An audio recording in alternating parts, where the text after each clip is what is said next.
If you put your effort and concentration into playing to your potential, to be the best that you can be, I don't care what the scoreboard says, at the end of the game, in my book, we're going to be winners.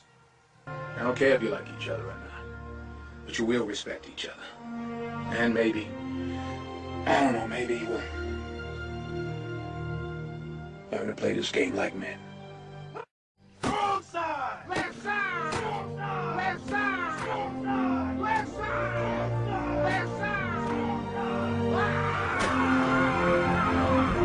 2 minutes away from a national championship. Right now, it's not about talent, it's about heart. It's about who can go out there and play the hardest, who can go out there and play the smartest. Now, they've been here before us. They're not going to give it to us. We got to go out there and we got to take it, right? Take it!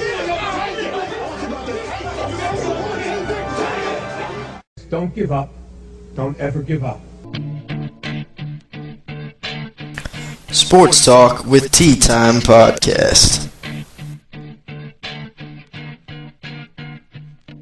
Welcome back to Sports Talk with Tea Time Podcast with IUSportCom. Today I am happy to have Michael Grady on here from 1070 The Fan, also the PA announcer for the Indiana Pacers. Michael, how you doing? I'm doing well. Yourself? Not too bad. I appreciate you coming on here. No problem at all, my man. All right, we're just going to start off here and ask you a few questions. First off, how'd you get involved with PA and sports radio from the start? Well, sports radio has been a passion of mine actually since high school, and it kind of led to other relationships. I can't say that it was a goal of mine to be a PA announcer, but I've always loved the Indiana Pacer franchise, and they asked me to do some MC work and enjoyed that. And then the PA opportunity came along as Red Porter decided to retire, a long-time voice for the Pacers at Conseco Fieldhouse, Marcus Square Arena, et cetera, et cetera. So I was flattered by the opportunity and certainly took advantage of it. It's been a lot of fun. Definitely. You said you started out in high school. You are from the Indianapolis area, correct? Yeah, I went to Warren Central. Warren Central. Did you major in sports broadcast in college, or? Well, I went to Vincennes right out of Warren Central. Went to Vincennes, and they have a terrific broadcasting program there. And so, yes, broadcasting was my major there. And then over at IUPUI, it was communication studies. But after I left Vincennes, I had an opportunity to come to WIBC here in Indianapolis, which had the 1070 frequency at that particular time before turning over and WIBC moved to FM, and then they decided to put a sports station at that 1070 AM frequency. And so, but yeah, as soon as I left Vincennes, got a gig here and have been here ever since. That's awesome. Was there a time where you really just knew this is exactly what you wanted to do? Like just, a certain, not epiphany, but just where you really knew, like, hey, this is awesome. This is exactly what I want to do. I've always been a music guy. I still love music to this day, and I thought that I'd be a music DJ when I was in high school, but I also had a passion for sports, and the kind of the turning point was when the Warren Central went to the regionals of the high school tournament Class 4A, and this was back in, I want to say, 2000. And we got to the regional round, and we ended up losing, I believe, to Southport. But the game took place at Hinkle Fieldhouse, and anybody who knows anything about basketball in the state of Indiana knows what a historic venue that is. And at that particular time, in my life, it was my first time ever being there. And to be able to broadcast that game at that venue, that's kind of the point where I said, you know what, this is what I want to do. I have to do sports talk radio, whether it's play-by-play or hosting my own show, talking sports. This is what I've got to do. That's awesome. I actually went to Southport High School, and my sister was in high school at the time, so I was at that Southport Warren Central Regional, and that was pretty cool. Yeah, fantastic. It was. High school sports are something great. But just to move on a little bit, we've got your background now. Once again, you are on 1070 The Fan. First off, for the Pacers, we've 28-38 right now. We've got 16 games left in the season. Is this a playoff team? I think it's a playoff team, especially if they play the type of basketball that they played against the New York Knicks at Madison Square Garden. That was an inspired team that was motivated from start to finish. And for whatever reason, locker room issues or whatever it was, this team seemed distracted during that 6-game losing streak, particularly the last few games where they lost to Minnesota and Toronto respectively. The Pacers are better than those teams. and for them to not play up to their caliber was somewhat disappointing from a fan perspective. But the most recent game against the Knicks at Madison Square Garden, it was an inspired effort. They played good basketball. Tyler Hansbrough carried the team with a career-high 29 points, and that's the type of effort that you want to see. Now, we need Danny Granger to snap out of his recent funk. He had flu-like symptoms against the Knicks and wasn't able to play. But this team, certainly on paper, has all the tools to be a playoff team. I think they're better than Charlotte. They're neck and neck right there with Milwaukee, but Milwaukee just threw up a stinker with a 56-point effort against the Celtics. So you compare them to those teams, the Pacers have a good shot as any to secure that 8th and final playoff spot. I certainly agree. Do you think that there's anything to be said for the team kind of snapping out of this slump with Danny Granger on the bench?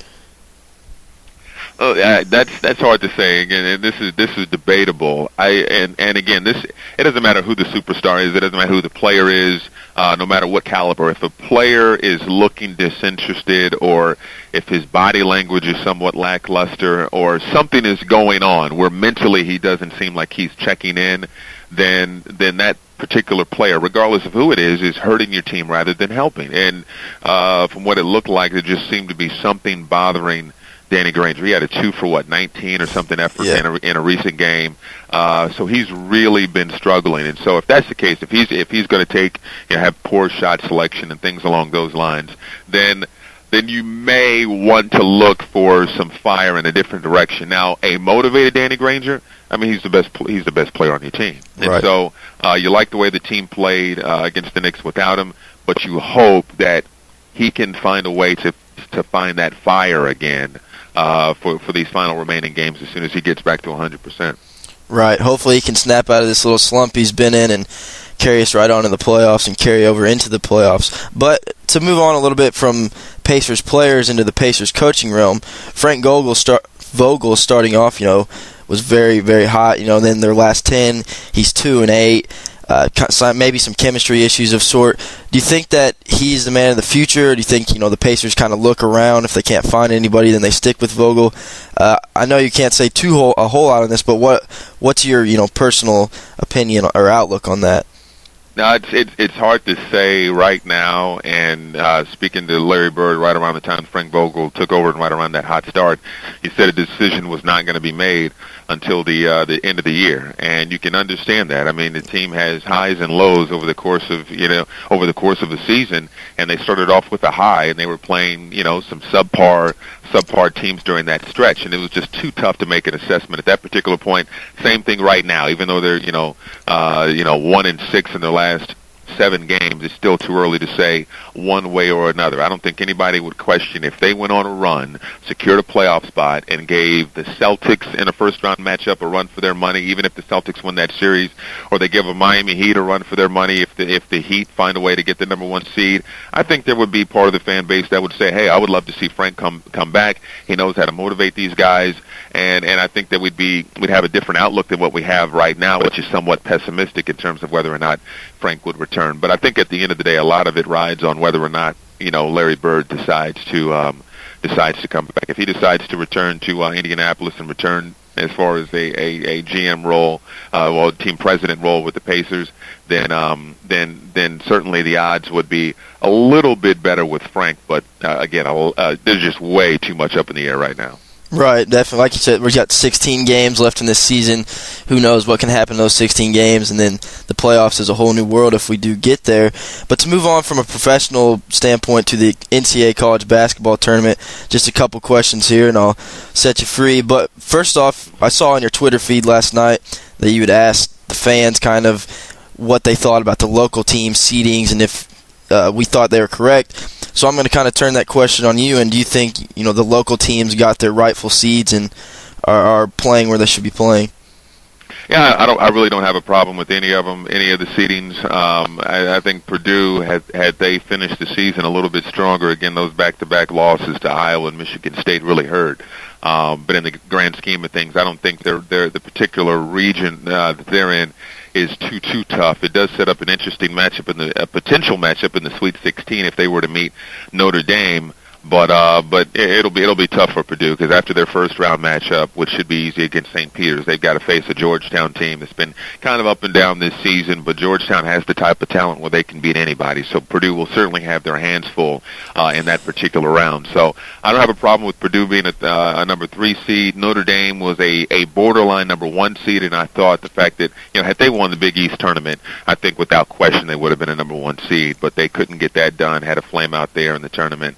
To Louisville, so I can understand that. Butler being an 8 seed, they're very fortunate to have a number 8 seed, probably a little higher than some prognosticators had. And after their opening round matchup with Old Dominion, which won't be easy by any stretch, then they'd have to take on the top seed in the Pitt Panthers. So that'll be a tough test. I like the Bulldogs though. I like the fact that, again, they are tough to match up against. They are tough to scheme and plan for because they get after you in so many different ways. And if the Bulldogs can shoot well from the floor, they can play toe-to-toe with anybody. And Indiana State, no problem there with that with the 14th seed. Yeah, like you said about Butler, they've got one of the best inside-out games in the country. They can do a lot, and Brad Stevens is one of the best coaches in the country. And obviously we all saw what happened last year, so anything's possible. One more question here, and a lot of talk is about the teams on the bubble and teams that got snubbed. Do you really have a problem with those teams getting snubbed just based on the fact that more than likely those teams won't make much noise in the tournament? Because that's always the big talk after they release the brackets. So do you have a problem with that? No, and as they continue to expand the tournament, I think those arguments are going to fall more and more on deaf ears. At the end of the day, if you want to get in the tournament, play better. That's really what it comes down to. And you can make the argument that perhaps some mid-majors got snuffed in exchange for some middle-of-the-road teams from major conferences. I didn't think that Illinois deserved a spot in the big dance. I didn't think that Marquette deserved a spot in the dance as well. So, I mean, you can have a discussion and an argument there that perhaps you would turn those particular teams, put them out, and put maybe a second-place team from a mid-major into one of those slots. But in terms of Colorado making an argument, they can argue all they want. But as they continue to expand the tournament, I don't think anybody's going to be listening to teams like that. If you want to get in, it's pretty simple. Have a strong regular season, make some noise in your respective conference tournament, and then there won't be much of an argument at all. Exactly, and I wholeheartedly agree with you there. And last question here: do you have a favorite in the NCAA tournament right now? I'm gonna stick with the Big Ten. I think it's still up in the air right now. I think Ohio State didn't get any favors in terms of their particular region. They have a tough test. All throughout, that region is the toughest, and that doesn't make a lot of sense when you consider the fact that Ohio State is the number 1 overall seed in the Big Dance. I still like the Buckeyes. I think they will eventually reach the Final Four. I'm a believer in the Notre Dame Fighting Irish in their particular region. I think that they're somewhat of even though they're a number 2 seed, I think they're a team that a lot of people may not have on their radar who could really make some noise in the tournament if they shoot well. They have all the pieces to make a long run. Mm-hmm. I like Duke, and I actually like Duke all the way, actually. And then in the other region, I can't think of the team off the top of my head, but I like Duke really to make a run in this thing and to really potentially win back-to-back NCAA titles. I think they've got great leadership on the team. I'm a big fan of Nolan Smith, and again, Coach K knows how to motivate his teams like no other. So I like Duke all the way in this thing. Actually, in the other region, Kansas State is the team, a 5 seed in their particular region. They're a dark horse team. They have all the ingredients as well. They've been up and down all season. They've proven that they can rise to occasion in big games. Frank Martin gets the most out of his guys, and they have a player in Jacob Pullen who can really light it up and put a team on his back when he needs to. Definitely. The tournament's a lot about guard play, and I was just telling my friends last night, Kansas State is a very, very dangerous team. But once again, I thank you so much for coming on. Michael Grady from the Grady and Big Joe Show, also the PA announcer of the Pacers. Thank you so much for coming on. I appreciate it. You got it. Happy to do it, Tony. All right, thank you. You got it, my man. Take care, buddy. You too. Thank you. And there you have it, ladies and gentlemen. Michael Grady from 1070 The Fan. Great guy, class act. Listen to him on the radio. He makes great points, as you can hear in this podcast, and I really do appreciate him coming on. So once again, thanks for listening to Sports Talk with Tea Time Podcast. Until next time.